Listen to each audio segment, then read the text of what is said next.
கல்வித்துறை அமைச்சராக தர்மேந்திர பிரதான் இருக்கிறார். அவர் ராஜினாமா பண்ணுங்கிறார். அவர் ஒடிசாவை சேர்ந்தவர். ஸோ இவருக்கு இந்த பொறுப்பு கொடுத்தது 2014 இவரை எண்ணெய் மற்றும் எரிவாயுத்துறை அமைச்சராக போட்டாங்க. இப்போ நமக்கெல்லாம் ஒரு சிலிண்டருக்கு 1000 ரூபா என்னமோ வருது பில்லு. ஆனால் 11 கோடி ஏழைகளுக்கு உஜ்வலா திட்டம்னு சொல்லி இலவசமாக கேஸ் கனெக்ஷன் கொடுத்து நமக்கு 1000 ரூபானா அவங்களுக்கு வெறும் 500 ரூபா தான் வருஷத்துக்கு 8 சிலிண்டர். இந்த திட்டத்தை இம்ப்ளிமெண்ட் பண்ணது மோடி. போய் எங்கே பேசினாலும் ஆந்த்ரோபாலஜி இதை வளர்ச்சியில் பிஜி பண்ணவர். ஸோ படிப்புலேயும் சாதாரணமானவர் இல்லை. ஸோ இவர் எல்லா விதத்துலேயும் இந்த எந்தெந்த ஸ்டேட்லலாம் 2024 தேர்தலில் தோத்துதோ, இவர் ஒடிசாவை ஜெயிச்சு கொடுத்தாரு. கிட்டத்தட்ட 180 150 சீட்டுக்கு மேலே அங்கே ஜெயித்தாங்க. பட் அது அந்த முறை தோற்ற ஹரியானா, மத்திய பிரதேஷ், இந்த ஸ்டேட்டுக்கெல்லாம் மகாராஷ்டிராவுக்கு இன்சார்ஜாக செகண்ட் இன்சார்ஜாக போட்டு இவர் அதில் பிஜேபி தோற்கும்னு சொல்லப்பட்ட டெல்லி, ஹரியானா மற்றும் மகாராஷ்டிராவுக்கு இவர் செகண்ட் இன்சார்ஜாக போடப்பட்டு அதை வெற்றியும் காட்டியிருக்கார். இவரை பொறுத்த வரைக்கும் மோடியுடைய ஒரு முக்கியமான தூணாக பேக்வர்ட் கேஸ்டிலிருந்து வந்து ஒடிசாவை வெற்றி பெற்றது மட்டும் இல்லாமல் ஹரியானா, டெல்லி, மகாராஷ்டிரா வெற்றிக்கும் தூணாக இருந்தவர். அதனால் அவ்வளவு எளிதாக விட்டு கொடுக்க மாட்டார்கள்.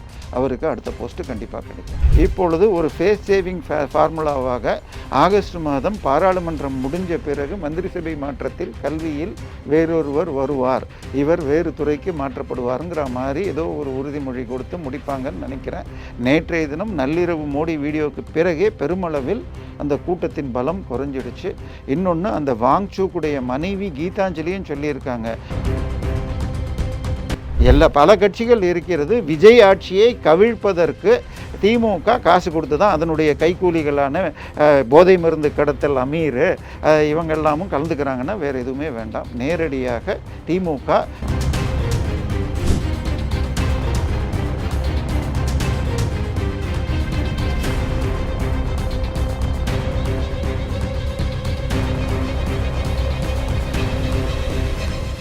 ரியல் ஒன் உறவுகளே, நடுநிலையோடு பொறுப்புடன் செய்திகளை வழங்கி பல லட்சக்கணக்கான மக்களின் நம்பிக்கையை பெற்ற நமது சேனலின் வளர்ச்சிக்கு உங்கள் ஆதரவு தேவை. இந்த ஊடக பயணம் தொடர்ந்து வலுப்பெற திரையில் தெரியும் QR கோட் ஸ்கேன் செய்தோ அல்லது டிஸ்கிரிப்ஷனில் உள்ள வங்கி விவரங்கள் மூலம் உங்களால் முடிந்த அளவு சப்போர்ட் செய்யுங்கள். உங்கள் ஒவ்வொரு ஆதரவும் நமது குரலை இன்னும் பல லட்சம் பேரிடம் கொண்டு செல்ல உதவும். ரியல் ஒன் நேயர்களுக்கு வணக்கம். இன்று நம்மளுடைய நேர்காணலுக்கு அரசியல் விமர்சகரான திரு தேவப்பிரியா அவர்கள் அணிஞ்சிருக்காங்க. வணக்கம் சார். வணக்கம். இன்னைக்கு நாடே நீட்டை பற்றி தான் பேசிக்கிட்டு இருக்காங்க. டெல்லி மாணவர்களுடைய போராட்டம், நீட் ரிலேட்டபிளான நடந்த குளறுபடிகளை நீக்கணும், வினாத்தாள் கசிந்ததன் தொடர்பாக கல்வி அமைச்சர் தர்மேந்திர பிரதான் பதவி விலகணும், இன்னொரு பக்கம் உயிரிழந்த மாணவ மாணவிகள் குடும்பத்திற்கு நிவாரணம் வழங்கணும். தமிழ்நாடு மாணவர்கள் போராடக்கூடிய நீட்டினுடைய நோக்கம் நீட்டே இருக்கக்கூடாது, நீட்டு வேண்டாம், பேன் நீட் அப்படிங்கிறது அவங்களுடைய நோக்கம். இப்போது இந்த போராட்டம் நாடு அளவில் பெரிய லெவலுக்கு நடந்துக்கிட்டு இருக்கு. நடப்பதற்குண்டான மெயின் காரணம் தர்மேந்திர பிரதான் பதவி விலகணும் அப்படின்னு சொல்லி தான் அவங்களுடைய போராட்டம் மெயினாக இருக்குது. இப்போது இந்த தர்மேந்திர பிரதான் கல்வி அமைச்சர் அப்படிங்கிறதெல்லாம் தாண்டி அவருடைய பேக்ரவுண்ட் என்ன அப்படிங்கிறது யாருக்குமே தெரியாது. யார் இந்த தர்மேந்திர பிரதான்? இல்லை, நீங்கள் சொன்னதில் ஒரு சின்ன மாற்றம். தமிழ்நாடு ஃபுல்லாக மாணவர்கள் ஆதரவெல்லாம் யாரும் இல்லை. 2 உண்டியல் கட்சிகள், கம்யூனிஸ்ட் கட்சியுடைய 2 அலுவலகத்துலையும் நடக்குது. இன்னொரு பக்கம் ஜாதி வெறி தூண்டுகின்ற படங்களை எடுக்கிற நீலம் அவருடைய எதுவும் பண்ணிகிட்ருக்கார். மற்றபடி மக்கள்கிட்ட இதுக்கு ஆதரவு எதுவும் இல்லை. நீட் வேண்டாம்னு சிபிஎம் உடைய ஆட்சி 10 வருஷம் கேரளாவில் ஒரு முறை கூட கோரிக்கை வைக்கல. அவங்க ஆட்சி இருக்கிற மாநிலத்தில் நீட்டு வேணும், ஆனால் இங்கே வேண்டான்னு உளர்றாங்கன்னா சிபிஎம் உடைய போய் தெரியும். ஸோ மத்திய பொறுத்த வரைக்கும் எக்ஸாம் நேர்மையாக நடக்கணும், ஃபேர் நீட் அவங்க யூஸ் பண்ணுற வார்த்தை.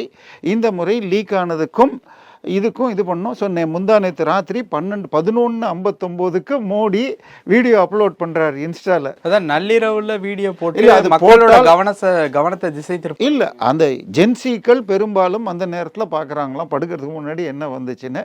ஸோ அவர்களுக்கு ஏற்றபடியாக ராத்திரி 11:59 வீடியோ போட்டு இனிமேல் நீட்டில் உங்களுக்கு கொஸ்டின் பேப்பர் லீக்கு இது சேஸ் பண்ணிங்கன்னா 10 வருடம் சிறை தண்டனை, 10 கோடி அபராதம். ஏன்னா இந்த கோச்சிங் சென்டர்னு வைக்கிற படிக்கிறவங்கலாம் என்னோடய கோச்சிங் சென்டரில் எழுதின 90 பேர் பாஸ் பண்ணாங்க, அதில் 20 பேர் ரேங்க் அப்படின்லாம் காட்டணுன்னா லீக் பண்ணால் தான். ஸோ தேடிட்டு போய் மாடல் கொஸ்டின் பேப்பர் அந்த கொஸ்டின் பேப்பர்னு எடுத்து எப்படியோ கண்டுபிடிக்கிறாங்க. இப்போ இந்த விஷயத்துக்குள்ளே வரும். ஸோ அதனால இதாச்சு. ஸோ இதுக்கெல்லாம் காரணமாக கல்வித்துறை அமைச்சராக தர்மேந்திர பிரதான் இருக்கிறார். அவர் ராஜினாமா பண்ணுங்கிறார். அவர் ஒடிசாவை சேர்ந்தவர். சார் 2009 வரைக்கும், அதுக்கு முன்னாடி 10 வருஷமாக ஒடிசாவுடைய இவர் 9லேருந்து 24 வரைக்கும் இருந்தது நவீன் பட்நாயக். அதுக்கு முன்னாடி அவங்க அப்பா பிஜு பட்நாயக் இருந்தார். அவங்க கட்சி பேர் பிஜு ஜனதா தள்னு தான் பேர். அவரை சொன்னால் அவர் ரஷ்யா மற்றும் ஜப்பானிலிருந்து பாரத் ரத்னாக்கு ஈடான அவார்டை வாங்கினவர். அவர் 2ஆம் உலகப் போரின் போது இது பைலட்டாக இருந்து அந்த சேவைக்காக 2 நாடும் கொடுத்துருக்கு, இந்தியாவிலையும் கொடுத்துருக்காங்க. ஸோ 3 நாட்டின் உச்சகட்ட விருதை வாங்கியவர் இவருடைய மகனான நவீன் பட்நாயக். அவருக்கு ஒடிசா மொழியே பேச தெரியாது, வெளிநாட்டில் படிச்சுட்டு பட் பாண்டியன்னு ஒரு தமிழ் அதிகாரியை வச்சுக்கிட்டு ஆட்சி பண்ணிட்டு வந்தார். ஸோ இப்போ அவர் 2009 வரைக்கும் பிஜேபியோட கூட்டணியில் தான் ஆட்சியை வச்சுருந்தார். 2009 தேர்தல் போகுது, அதாவது 2004 பிஜேபி இதில் மத்தியில் ஆட்சியை விட்டுடுது. அதன் பிறகு அத்வானி எடுத்துக்கிட்ட பிறகு கூட்டணியிலேருந்து கழட்டி விட்டுட்டு தானே ஜெயிக்க முடியும்னு கழட்டி விட்டுறார். ஸோ அந்த முறை பிஜேபி கீழே இருந்தது. 2000 நடந்த பாராளுமன்ற தேர்தல் பகம்பூருங்கிற ஊரில் இவர் எம்எல்ஏ ஆகிறார். 2004 தேர்தலில் எம்பியும் ஆகிறார். ஆனால் 2009 தோக்குறார். அந்த நேரத்தில் இதுலேயும் கொடுக்குறாங்க. 2009 இவரை கழட்டி உடனே பாஜக ஒரு கொள்கையை வைத்து கொண்டது, எப்படியாவது ஒடிசாவில் நம்ம ஆட்சியை பிடிக்கணும். அதாவது பாஜக அதுக்கு முன்னாடி எல்லாம் மோடி 2014 பதவியேற்றப்பயே 12 மாநிலங்களில் தான், 7 மாநிலங்களில் இருந்துச்சு, அது 12 ஆச்சு, இன்றைக்கி 22 மாநிலங்கள் ஆயிருக்கு. ஸோ அதில் முக்கியமாக அவங்க எங்கே ஜெயிப்பாங்கன்னா குஜராத், மகாராஷ்டிரா, மத்திய பிரதேஷ், ராஜஸ்தான், டெல்லி, அப்படியே வெறும் ஹிந்தி மற்றும் மேற்கு பக்கம் இருந்தது. அதை கிழக்கு நோக்கி செலுத்தணும்னு சொன்னால் பீகார், ஒடிசா, வெஸ்ட் பெங்கால் கொண்டு போகணுன்னா ஒடிசா ரொம்ப முக்கியம் என்று அதில் இவரும் இன்னும் 2 பேரும் இருந்தாங்க. ஸோ இவருக்கு இந்த பொறுப்பு கொடுத்தது. 2014 இவரை எண்ணெய் மற்றும் எரிவாயுத்துறை அமைச்சராக போட்டாங்க. இப்போ நமக்கெல்லாம் ஒரு சிலிண்டருக்கு 1000 ரூபா என்னமோ வருது பில்லு. ஆனால் 11 கோடி ஏழைகளுக்கு உஜ்வலா திட்டம்னு சொல்லி இலவசமாக கேஸ் கனெக்ஷன் கொடுத்து நமக்கு 1000 ரூபானா அவங்களுக்கு வெறும் 500 ரூபா தான் வருஷத்துக்கு 8 சிலிண்டர். இந்த திட்டத்தை இம்ப்ளிமெண்ட் பண்ணது மோடி. போய் எங்கே பேசினாலும் யாருக்கெல்லாம் உஜ்வலா திட்டத்தில் கேஸ் வந்ததுன்னா எல்லாம் இது பண்ணுறாங்க. இன்றைக்கி இந்தியாவில் 145 கோடி மக்கள் தொகைன்னு வச்சுக்கிட்டிங்கன்னா ரஃப்லி 40லேருந்து 50 கோடி வீடுகள்னு வச்சுக்கோங்க. ஒரு வீட்டுக்கு 3 பேர் போட்டாலே 50 கோடி தான் வருது. 2 பேர் கொண்ட வீடுகளும் இருக்கும் அது. ஸோ அப்போ அதில் 11 கோடி பேருக்கு ஏழைகளுக்கு கொடுத்துருக்காரு. இதனால மரம் வெட்டுதல் போகுது, பொல்யூஷன் போகுது. இவருக்கு நல்ல பெயர். இதன் பிறகு இவருக்கு இதோட அடிஷனலாக ஸ்டீல் துறை கொடுத்தது. அதுலேயும் சில மாற்றங்கள் கொண்டு வந்தார். அதாவது உலகத்தில் எந்தெந்த நாடுகள் ஸ்டீல் உற்பத்தியில் மேல்நிலை பெறுதோ அதுதான் எல்லா நாட்டு மெஷினரி எல்லாத்துக்கும் வரும். ஸோ சீனா இன்றைக்கி உலகத்தில் உச்சத்தில் இருக்குது. அந்த நேரத்துலலாம் காங்கிரஸ் ஆட்சியில் நம்ம மிக அதிகமாக ஸ்டீல் ஓர் எடுக்கிறோம். ஆனால் அந்த ஓரை அப்படியே சீனாக்கு அனுப்பிடுவோம். 1000 ரூபா ஓரை எடுத்திங்கன்னா ஸ்டீல் ஆக்குனிங்கன்னா 10,000 ரூபாவை வேல்யூ ஆட் ஆகும். ஆனால் 1000 ரூபாய்க்கு அவனுக்கு கொடுத்துட்டு அது போதுன்னு உட்கார்ந்துருந்த இடத்துல ஸ்டீல் எக்ஸ்போர்ட்டை ஓரை கட்டுப்படுத்தி நம்மளே ப்ரொடியூஸ் பண்ணணுங்கிறதுல பலவிதமாக இவருக்கு இருந்த அந்த 1921 காலகட்டத்தில் அதையும் சரி பண்ணார். அதன் பிறகு தான் இவருக்கு கல்வித்துறை கொடுத்தது. இந்த ஸ்கில் டெவலப்மெண்ட்னு இன்னொன்று கொடுத்தாங்க. ஸோ அதில் ஸ்கில் இண்டியா, அதுக்கப்புறம் அந்த என்டர்பிரினர்ஷிப், இதுலேயும் நல்லா பண்ணார். இதன் பிறகு தான் அவருக்கு கல்வித்துறை கொடுத்தது. ஸோ கல்வித்துறையில் மிக முக்கியமானது நியூ எஜுகேஷன் பாலிசி, அதாவது புதிய கல்விக் கொள்கை. இன்றைக்கி வரைக்கும் தமிழ்நாடு ஏற்றுக்கலன்னு சொல்லிட்டு அதில் இருக்கிற 90% காப்பி அடித்து இது மாநில கல்விக் கொள்கைன்னு போட்டிருக்காங்க.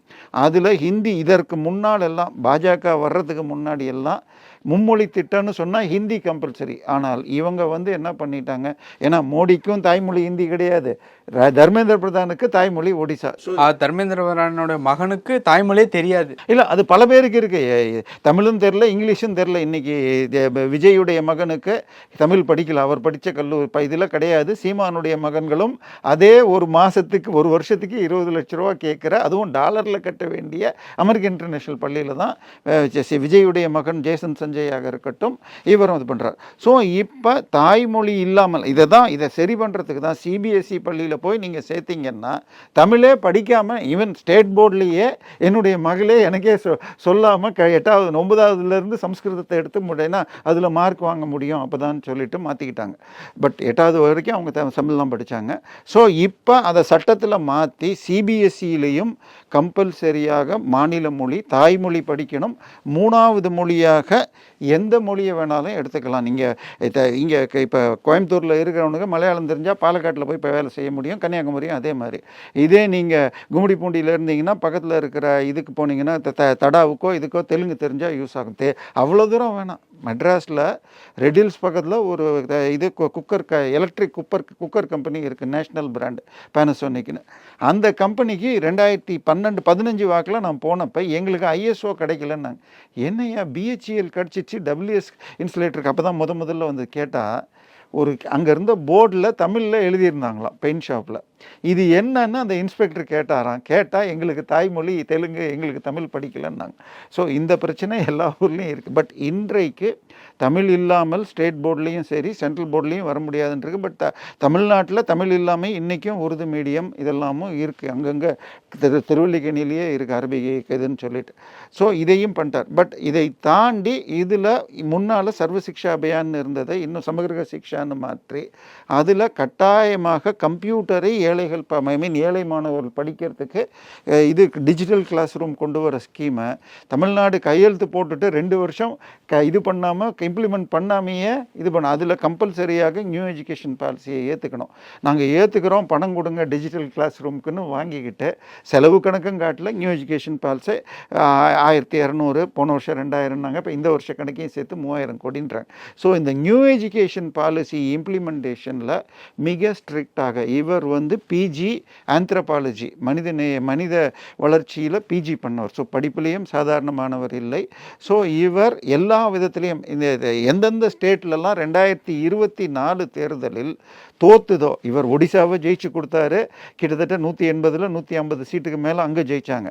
பட் அந்த முறை தோற்ற ஹரியானா, மத்திய பிரதேஷ் இந்த ஸ்டேட்டுக்கெல்லாம் மகாராஷ்டிராவுக்கு இன்சார்ஜாக செகண்ட் இன்சார்ஜாக போட்டு இவர் அதில் பிஜேபி தோற்கும்னு சொல்லப்பட்ட டெல்லி, ஹரியானா மற்றும் மகாராஷ்டிராவுக்கு இவர் செகண்ட் இன்சார்ஜாக போடப்பட்டு அதை வெற்றியும் காட்டியிருக்கார்.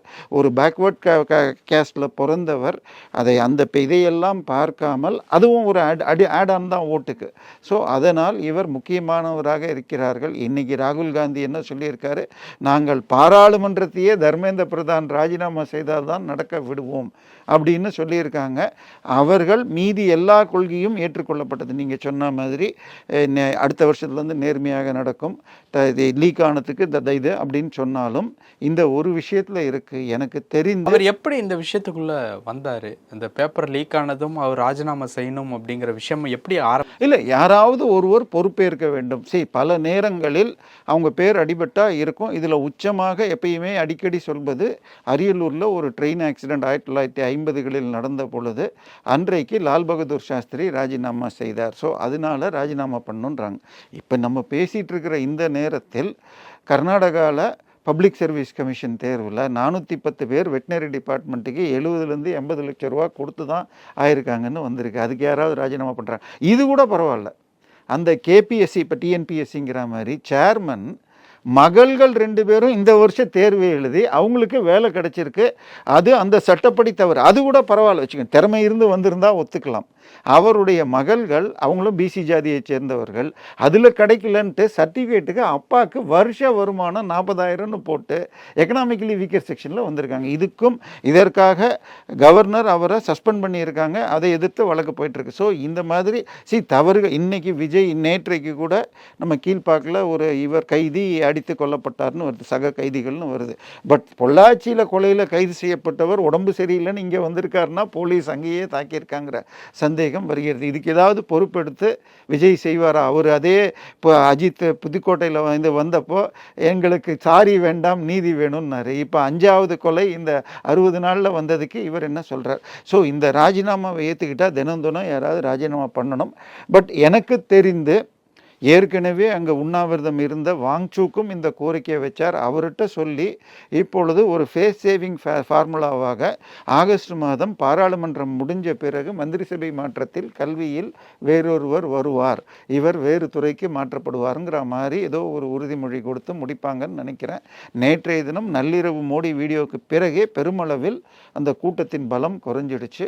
இன்னொன்று, அந்த வாங்சூக்குடைய மனைவி கீதாஞ்சலியும் சொல்லியிருக்காங்க, நாங்கள் இங்கே போராடிட்டு இருக்கிறப்ப எதுக்காக மோடி வீட்டுக்கு போய் இதுக்கு போய் இவர் ராகுல் காந்தி பண்ணார், தன்னோட இங்கே இருக்கிற கேமராவெல்லாம், அதாவது மீடியா கேமராவெல்லாம் தன்னை நோக்கி போகணும்னு பண்ணி இதனுடைய அட்டென்ஷனை போக்கிட்டாரு. நாங்கள் பார்லிமெண்ட்டுக்கு நடப்பதோ அல்லது மோடி வீட்டில் பண்ணுறதுக்கோ எங்களுக்கும் தொடர்பில்லை அப்படின்னு சொல்ல இப்போ அந்த காக்ரோச் பார்ட்டிக்கே ஒரு செட்பேக் இருக்குது. அதனால் இது சைலண்ட்டாக கிடைக்கும்.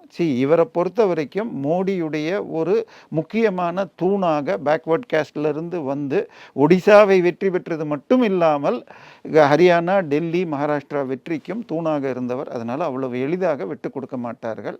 அவருக்கு அடுத்த போஸ்ட்டு கண்டிப்பாக கிடைக்கும். இப்போது நீங்கள் சொன்னீங்கல்ல ஆரம்பத்தில், இங்கே இருக்கக்கூடிய சில உண்டியல் கட்சிகளினுடைய பின்னணியில் தான் இப்போ போராட்டமே நடக்குது.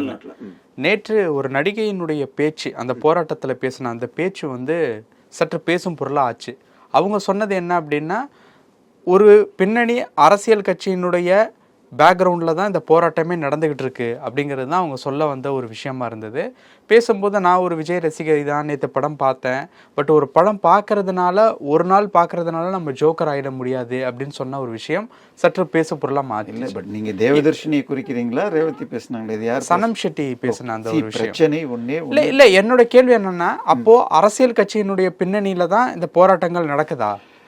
நீங்கள் டெல்லியே எடுத்துக்கிட்டீங்கன்னா, இப்போ நம்ம தமிழ்நாட்டில் ஒரு செகண்ட் வந்துடுறேன். டெல்லியில் 19 நாட்கு ஒன்றுமே இல்லாமல் இருந்தது. சராசரியாக திங்கக்கிழமையிலேருந்து ஜந்தர் மந்தரில் 400லேருந்து 500 பேர் கூட வரல. 20ஆம் தேதி 19ஆம் தேதி அவர் கைது, ஹாஸ்பிட்டலுக்கு கூட்டிகிட்டு போகிறப்ப கொஞ்சம் கூட்டம் சேர்ந்தது. 20ஆம் தேதி பாராளுமன்றம் நோக்கி நடப்போன்னு இப்போ ஆரம்பித்தப்ப எதிர்பார்த்ததை விட கூட்டம் கலவரம் வரைக்கும் போச்சு. இதில் ஆம் ஆத்மி கட்சியும் பஞ்சாபில் உங்களுக்கு பிப்ரவரி மாதம் தேர்தல் வருகிறது. ஸோ அவங்க இதை இஷ்யூ ஆக்கணும்னு சொல்லிட்டு, அதே மாதிரி யூபிலையும் தேர்தல் வருது. அவங்க 2 பேர் தான் பின்னணியில் இருந்திருக்காங்க. இவங்களோட நேரடியாக சேர்ந்து கொள்வதற்கு ராகுலுக்கு பயம். ஏன்னா இது மாதிரி 2014 வந்த இவர் அண்ணா அப்போ டெல்லி, அதன் பிறகு பஞ்சாப்னு காங்கிரஸ் ஆட்சி தான் போச்சு. ஸோ அப்படின்னு அவர் ஒதுங்குறார். இப்போ தமிழ்நாட்டை எடுத்துக்கிட்டா, நீட்டுடைய போராட்டத்தின் பின்னணியில் அதிகமாக இருந்தது திமுக. ஆனால் நீட் தேர்வு தேவை என்ற முதல் சர்க்குலரும் பாராளுமன்றத்தில் பில்லு கொண்டு வந்ததுலேயும் கையெழுத்து போட்டது காந்தி செல்வன்னு திமுக அமைச்சர் தான். ஸோ திமுக முதல்ல இதுக்கு நேரடியாக இந்த போராட்டத்துக்கு ஆதரவு கொடுக்கல. அவங்க டெல்லியில் போய் கனிமொழியும் ராஜா மாத்திரம் அங்கே போய் உட்காந்துட்டு கொஞ்சம் நேரம், அதை தவிர இங்கே நேரடியாக தனியாகவோ அவர்கள் தொண்டரோ வரல, எங்கள் ஆதரவுன்னு ஒரு வார்த்தை கொடுத்துட்டாங்க. திமுகவும் மத்திய இதில் இன்னொன்னையும் புரிஞ்சுக்கணும், உச்சநீதிமன்றம் போன ஒரு 2 வருஷத்துக்கு முன்னாடி திமுக இளைஞர் அணி சார்பாக கையெழுத்து வாங்கி ஒரு 80 லட்சம் கையெழுத்து வாங்கி செய்த பொழுது, மதுரையைச் சேர்ந்த ஒரு வழக்கறிஞர் வழக்கு போட்ட பொழுது உங்களுக்கு என்ன சொன்னாங்கன்னு சொன்னால், உங்களுக்கு இது கையெழுத்து வாங்குகிற கட்சிக்கும் தெரியும் இது நீக்க முடியாதுன்னு. இதை கையெழுத்து கேட்டாங்கன்னு போடுற மாணவர்களுக்கும் தெரியும். இன்றைய மாணவர்கள் அறிவாளிகள், இது போன்ற வேலையை கவனிக்க மாட்டாங்க, அவங்க படிப்பாங்க. இது பண்ணினா மாணவர்கள் படிக்காமல் போகிறதுக்கு வாய்ப்பு இருக்குன்னு அது கோரிக்கை இருந்தது. ஸோ இது முழுக்க சந்தர்ப்பவாதம்னு உச்சநீதிமன்றம் சொன்ன பிறகும் தமிழ்நாட்டில் இதை வச்சுக்கிட்டு விஜய்க்கு அழுத்தம் கொடுக்கணும்னு சொல்லிட்டு சிபிஎம் கட்சியுடைய அலுவலகத்திலும் சிபிஐ கட்சியிலையும் பண்ணி, யார் அழுத்தம் கொடுக்குறாங்க? சிபிஐயும் சிபிஎம்மும். இவர் கூட்டணியில் இருந்தாலும் பல கொள்கைகள் தங்களுக்கு உடன்பாடுன்னு இல்லை. ஸோ தாவேகாவை பொறுத்த வரைக்கும் நாங்கள் ஆதரவு, எங்களை பொறுத்த வரைக்கும் நீட்டு ஒழிக்கணும்னு இது திமுகவும் சொல்லுது. இப்போ இந்த அதே திமுகவில் முன்னாள் அமைச்சர் டிஆர்பி ராஜாவா இருக்கட்டும், தகவல் தொழில்நுட்ப அணி துணை செயலாளர் திவ்யா சத்யராஜா இருக்கட்டும், இன்னும் பல பேர் அந்த போராட்டத்திற்கு தங்களுடைய ஆதரவு கொடுத்துக்கிட்டு தான் இருக்காங்க. பெயரளவில் ஆதரவு கொடுக்கறதுன்னு வேற, நடிகைகள், இந்த நடிகைகளுக்கும் கல்விக்கும் நடிகைகள்ல திமுக டிஆர்பி ராஜா அதிகமாக நேற்றைக்கு 2 நாளாக பார்த்தா அங்கே டெல்லிக்கு போய் 4 மாநிலங்களில் தனக்கு ஒவ்வொரு மாநிலத்திலையும் ஓட்டரை வச்சுக்கிட்டு ஜாமீனில் ஓடிட்டு இருக்கிற பிரகாஷ்ராஜ் முதல் எல்லா நடிகர்களும் இதுக்கு ஆதரவு கொடுக்குறாங்க. முதல்ல கல்வியை பற்றி பேசுறதுக்கு நடிகர்களுக்கு தகுதி இருக்கான்னு எனக்கு தெரியல. நடிகர் சூர்யா என் மகன்கள் படிப்பதற்கு தமிழ்நாட்டில் நல்ல இது பள்ளிக்கூடமே ஐபிஎஸ் சிலபஸ் பள்ளிக்கூடமே எதுக்கு உனக்கு ஐபிஎஸ், ஏன் ஸ்டேட் போர்டு உனக்கு வேண்டாம், சென்ட்ரல் போர்டு வேண்டாம், இன்டர்நேஷ்னல் போர்டு தான் வேணும், அதுக்கும் மெட்ராஸில் எந்த கல்விக்கூடமும் சரியில்லைன்னு பாம்பே போகிறேன்னு கதை சொன்னார். ஸோ இப்போ இன்றைக்கி விஜயுடைய மகனாக இருக்கட்டும், சீமான் மகனாக இருக்கட்டும், இவங்கெல்லாம் படிக்கிறது ஐபிஎஸ்கி சிலபஸில். ஸோ இது நான் சொல்கிறது இந்த நடிகைகள் பேசுகிறதோ இதில் எதுவுமே இல்லை. தாவேகா நேரடியாக இதுக்கு ஆதரவு கொடுக்கல, இது பிஜேபிக்கு பயந்துங்கிறாங்க. தாவேகா கொடுக்கலன்னா அதே மாதிரி தான் திமுகவும் நீங்கள் சொல்கிற நடிகரை தவிர யாரும் எந்த இடத்துலையும் போராட்டத்தில் உட்காரல. நான் இன்றைக்கி வர்றப்போ கூட வேளச்சேரியில் கம்யூனிஸ்ட் கட்சி சார்பாக கூச்சல் போட்டாங்க. அவங்க சொன்னது இந்தியா முழுக்க நீட்டு வேண்டான்னு போராட்டன்றாங்க. நான் சொல்கிறது சிபிஎம் கட்சி தான் கேரளாவில் ஆட்சி செஞ்சது 2016 26. ஏங்க நீட்டை ஒழிக்கிறதுக்கு ஒரு குரல் கொடுக்கல? பக்கத்தில் இருக்கிற கர்நாடகாலையும் தெலுங்கானாலையும் காங்கிரஸ் ஆட்சி தான் நடக்குது. அங்கே அவங்க நீட்டு வேண்டான்னு சொல்லலை. இன்னொன்று, தமிழ்நாட்டில் நீட்டு விலக்கு கொடுக்குறீங்கன்னே வச்சுக்கோங்க. தமிழ்நாட்டில் இருக்கிற மோடி ஆட்சியில் 11 புதிய அரசு மருத்துவக் கல்லூரிகள் வந்துச்சு. பட் இந்த வருஷம் மேலும் அதிக சீட்டுகள் சில கல்லூரி கிடைச்சிருக்கு. இதையெல்லாம் சேர்த்து 11,000 சீட்டு இன்றைக்கி தமிழ்நாட்டில் இருக்குன்னா அதில் பாதிக்கு பாதி தான் போன ஆட்சியில் இருந்தது. இந்த 11,000 5,500 சீட்டு முழுக்க அரசு கல்லூரி. அதில் நானும் நீங்களும் போனால் 50,000 ரூபா.